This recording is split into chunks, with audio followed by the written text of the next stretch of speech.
35 से 40 अंडों वाला HHD कंपनी का नया ब्रांड वुनेग, जो कि 2023 का एंड सीरीज और 2024 का मॉडल कहलाएगा।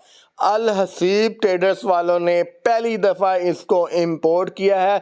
सबसे पहले मार्केट में इसको टेस्ट करवाने वाला और रिजल्ट के पॉइंट ऑफ स्कोरिंग करने वाला, उसके बाद बाकायदा तौर पर इंपोर्ट करके आप सब यूज़र को, जो हमारे सार्फिन है, जो हमारे कस्टमर हैं, जो हम पे ट्रस्ट करते हैं, उन तक पहुंचाने से पहले हम अपने डीलर्स हजरात जो पाकिस्तान के हर शहर में मौजूद हैं उनको एज आ सैंपल भिजवाते हैं, टेस्ट हासिल करते हैं, इसकी प्रोडक्शन देखते हैं, इसकी हैचिंग देखते हैं, इसका रिजल्ट देखते हैं।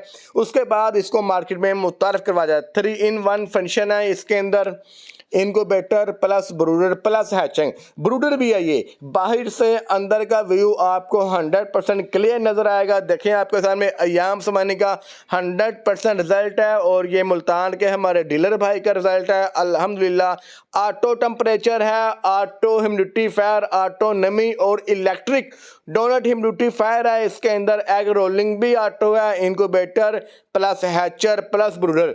3 in 1 सिस्टम इसके अंदर मौजूद है। जो भाई लेना चाहे आज ही रब्ता कर सकते हैं।